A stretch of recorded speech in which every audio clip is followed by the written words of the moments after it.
Hi, I'm Mike from 1A Auto. We've been selling auto parts for over 30 years. We're dedicated to delivering quality auto parts, expert customer service, fast and free shipping, all backed by our 100% satisfaction guarantee. So visit us at 1aauto.com, your trusted source for quality auto parts. In this video, we're going to be working with our 2009 Nissan Rogue all-wheel drive. We're going to show you how to remove and replace your vehicle's rear brake pads and rotors. If you like this video, please click subscribe. We have a ton more information on this and many other vehicles. If you need these parts for your car, you can follow the link down in the description over to 1aauto.com. Here are the items you'll need for this repair.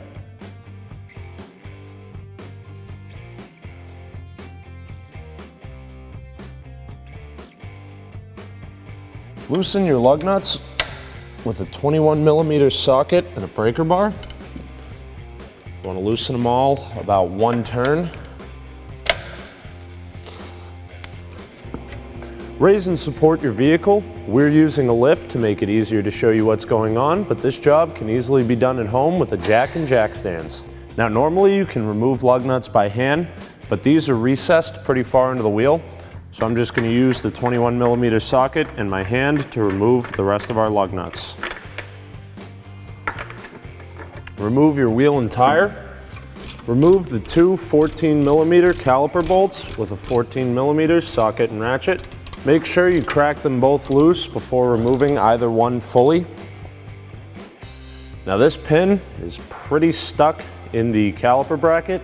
You'll want to use some wrenches that are smaller than the flange of the bolt, but bigger than the shank of the bolt, and use those to get over it and pry it out while you turn it to help wedge it and force it out of the caliper.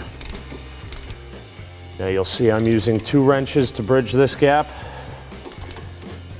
So you kind of pry them out as far as you can, and if you reach a point where you can't go any further, add another wrench.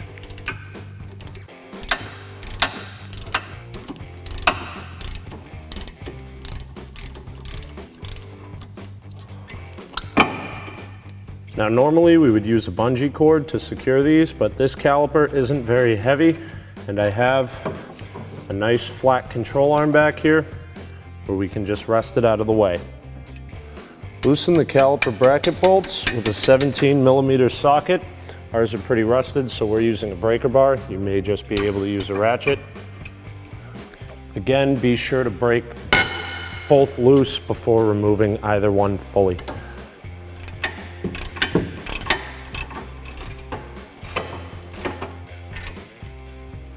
Our brake pad fell out. That's fine. We're going to be replacing them anyway. And remove your caliper bracket from the vehicle. Remove your brake rotor.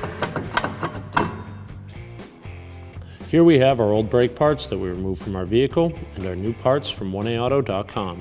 As you can see, these parts are exactly the same. We have the same dimensions on the rotor.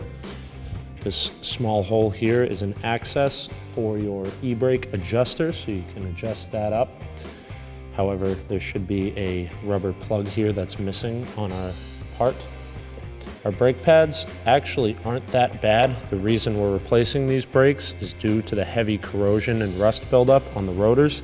This is caused partially from the vehicle sitting. And the other portion of this issue is you can tell by the wear on the brakes that this vehicle has had just brake pads put on it without having the rotor machined, which is fairly uncommon, or a new rotor installed. Of course, we always recommend you do pads and rotors as a set. So if your old brakes are rusted and corroded, or the backing on your brakes is worn down, these new parts from 1A Auto will go in direct fit, just like your original equipment, and fix you up right. Remove your brake hardware. You can use a screwdriver if necessary, but these pop off pretty well by hand. Use a wire brush to clean all the rust and debris buildup where your brake hardware sits in the bracket. Now you don't have to go crazy with this. It's not going to be perfectly smooth, but you do want to get the majority of the heavy buildup off of there. We'll then take our hardware, which ours really isn't that bad. If yours is really rusted, broken, or doesn't have its spring to it, then you'll need to replace them. But we're just going to clean ours off with a wire brush. Apply a thin coat of brake grease to the caliper bracket where your hardware sits. This will prevent more rust from building up underneath it, as well as helping to hold in those clips a little bit better. Reinstall your hardware. You'll notice one side is shorter than the other, so make sure it goes together correctly. Make sure this one with the long tab goes on the bottom. And we'll apply a thin coat of grease to this as well. Now you'll notice I'm coating places that the brake pad does not ride in, but that's just again to help prevent with rust and debris buildup. Using a wire brush, clean the rust and debris off the surface of your hub to make sure your rotor sits flat and straight. Ours is pretty bad, so as opposed to a wire brush, we're going to get an air grinder on here and rip some of that material off.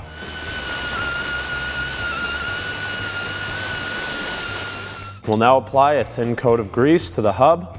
Again, this is to keep parts from rusting together or rusting at all. So next time, we'll just wipe the old grease off and apply a nice new coat rather than go through all the work and effort of grinding it and cleaning it down again. Install your rotor onto the hub backwards. Spray down the surface of the rotor with some brake parts cleaner. This will remove any dirt and debris as well as the oils they use to prevent these parts from rusting while they're being stored. We'll then flip the rotor around and you can see we have this cool kind of star shape to the hub, which means the location of your e-brake adjuster hole doesn't matter because it'll work in any of the positions.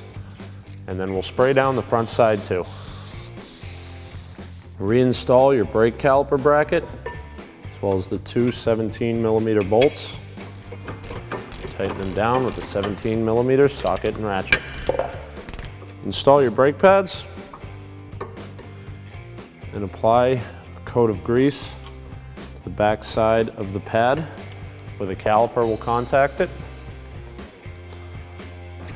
Using a pair of groove-jawed pliers, carefully and slowly compress your brake caliper piston.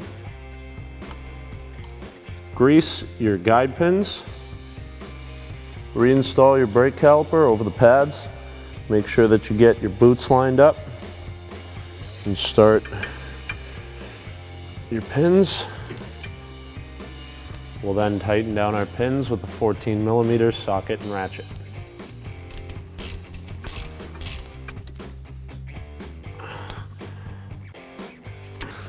Now normally you would want to reinstall the rubber cover for your e-brake adjuster, but ours is missing. So we'll reinstall the wheel and tire.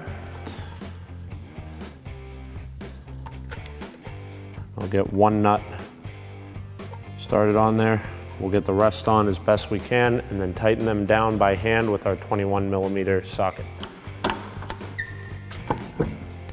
We'll then torque our lug nuts to 80 foot-pounds in a cross pattern.